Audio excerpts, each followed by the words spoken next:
children, let us study about the method of preparation and properties of hydrogen chloride.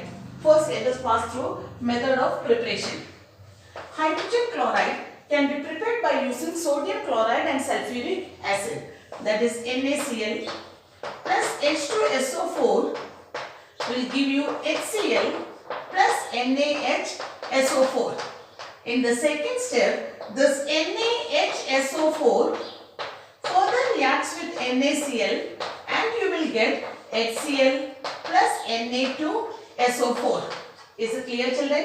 NaCl plus H2SO4 will give you HCl plus NaHSO4. NaHSO4 further reacts with NaCl and produces Na2SO4 and HCl. The HCl which is obtained here can be dried by passing through concentrated sulfuric acid. Is it clear? Sulfuric acid can be used as a reagent to dry HCl. Now let us consider the properties. Hydrogen chloride is a colorless gas with a pungent smell. It is a colorless gas with pungent smell and it is highly soluble in water. If you just consider HCl plus H2O will give you H3O plus Cl minus, which shows that it is highly soluble as well as it is acidic in nature. Thus, the presence of HCl can be tested by passing it through ammonia. HCl reacts with NH3 and produces dense white fumes of ammonium chloride. Is it clear? It can be used to check the presence of HCl. Ammonia on reaction with HCl produces dense white fumes of ammonium chloride.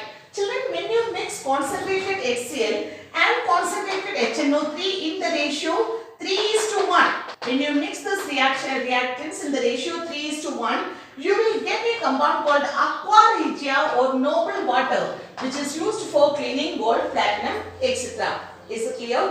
The mixture of concentrated hydrochloric acid and nitric acid in the ratio 3:1 is termed as aqua regia. That is, let us see how the reaction proceeds. If you consider gold will react with aqua regia, that is Cl minus, NO3 minus and H plus, and produces AuCl4 minus plus NO plus water. In this case, if instead of gold, if you want to clean platinum, then the same reaction PT will react with aqua regia and we will get PtCl6 minus 2 plus NO plus H2O. Is it clear, children? That is how we can use aqua regia for cleaning these metals, noble metals like gold and platinum. Now, this hydrochloric acid can be reacting, it will react with sodium carbonate or bicarbonate or sulfide and produces corresponding products. Let us see the reaction. If you just consider sodium carbonate reacts with HCl, it produces sodium chloride plus water plus carbon dioxide.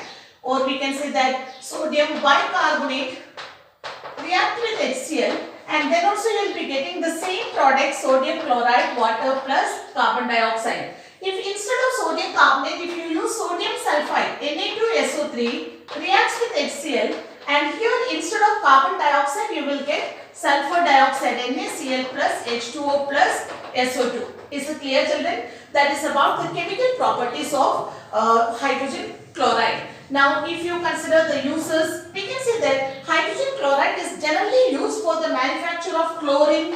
Here we can use ammonium chloride or even glucose. For the manufacture of this compounds, you will be using hydrogen chloride. Second one, it is used for obtaining glue from bones. In order to extract glue from bones and for purifying bone blood, we are using hydrogen chloride. Third one, we can say that it can be used in medicines as well as it is a lab reagent. Is it clear, children? That is about the uses of hydrogen chloride. Is it clear? Here we can ask one question. Suppose if you consider Fe reacts with HCl, can you complete this reaction? Fe plus HCl will give you FeCl2 plus hydrogen. Obviously, you know that iron shows two oxidation state, ferrous and ferric, and normally the stable one is ferric. So why not here it produces ferric chloride? The reason is that the hydrogen which is produced over here prevents the formation of ferric chloride. Is it clear, children? That is about the preparation and properties of hydrogen chloride. Now let us see the structures of oxo acids of Group 17. Particularly, we are going to study about the structures of oxo acids of chlorine. You know, because of very small size and high electronegativity, fluorine is able to form only one oxo acid, that is HOF. Is it clear? Due to very small size and high electronegativity, fluorine is able to form only one oxo acid, that is HOF. But chlorine is able to form some oxo acids like, that is, if you consider HOCl, HOClO, HOClO2 and HOClO3. That is, you know that chlorine shows the oxidation state of +1, +3, +5 and +7. Here we can say that HOCl, chlorous acid HOClO, HOClO2 becomes HOClO2 and HOClO3. Is it clear, children? That is, HOClO3 is perchloric acid, chlorous acid, hypochlorous acid. These are the oxo acids of chlorine. Is it clear, children? Now we have to complete the chapter by explaining just group 18, that we will do in next period. Thank you, children.